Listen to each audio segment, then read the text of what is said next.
Assalamualaikum warahmatullahi wabarakatuh. Perkenalkan, nama saya Laras Bangsuri, NIM 530101800102. Saya dari Prodi Sejarah Peradaban Islam. Di sini saya akan mengulas tentang materi saya yang berjudul Quo Vadis dan Politik Bahasa Nasional di kehidupan sehari-hari. Umumnya mahasiswa yang kuliah di IAIN pasti tidak awam lagi dengan kata Quo Vadis. Quo Vadis merupakan terminologi ilmu untuk dan pengetahuan untuk knowledge.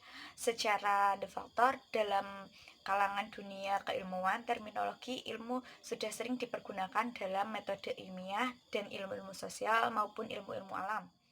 Bahkan terminologi gerakan yang mencakup segenap bentuk yang kita tahu seperti filsafat, ekonomi, seni, bela diri, cara menyulam, dan juga biologis.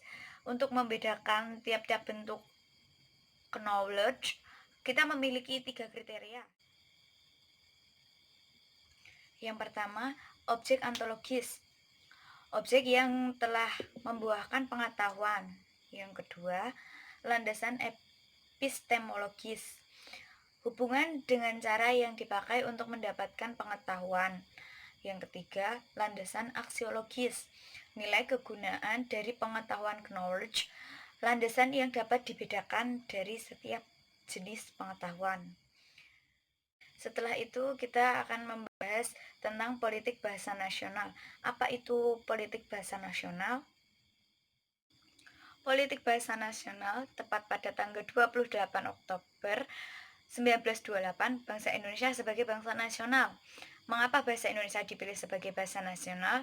Pada waktu itu lebih ditekankan pada fungsi kohesif bahasa Indonesia sebagai sarana untuk mengintegrasikan berbagai suku ke dalam satu bangsa, yaitu bangsa Indonesia. Politik bahasa nasional adalah perencanaan ketentuan-ketentuan yang dapat dipakai sebagai dasar pengelolaan keseluruhan masalah kebangsaan.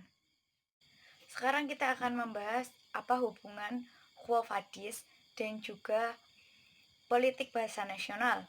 Peran bahasa dan juga ilmu memiliki hubungan yang sangat erat dan dengan aspek fungsional.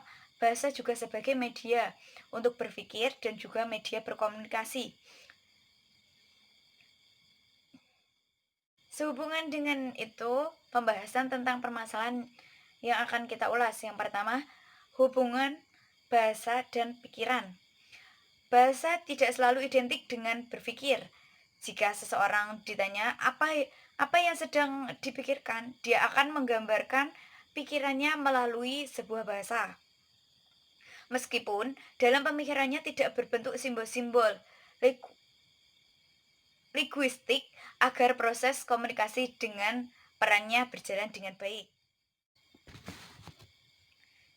Yang kedua, bahasa sebagai media komunikasi. Komunikasi merupakan salah satu jantung pengembangan dalam ilmu. Setiap ilmu dapat berkembang jika temuan dalam ilmu itu disebarluaskan melalui tindakan dalam berkomunikasi. Kemudian didiskusikan, diteliti ulang, dikembangkan, disintetiskan, diterapkan, atau diperbarui oleh ilmuwan lainnya.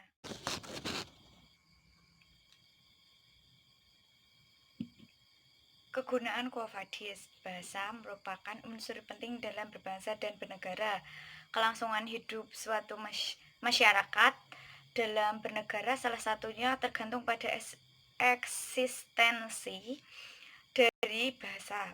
Karena dengan bahasa masyarakat dapat berinteraksi dengan baik di bidang bisnis maupun politik, sosial, dan lain-lain.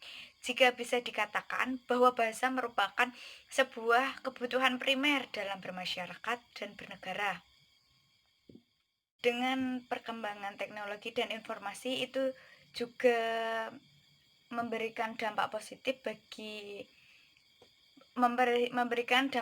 dan juga negatif dalam penggunaan dalam bahasa.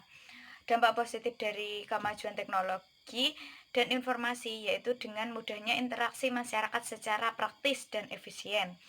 Dan juga ada dampak negatif, yaitu penggunaan bahasa-bahasa pergaulan yang sejatinya mereduksi tata bahasa yang baik dan benar.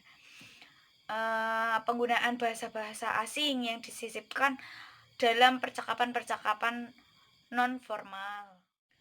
Kurang lebihnya seperti itu materi dari saya.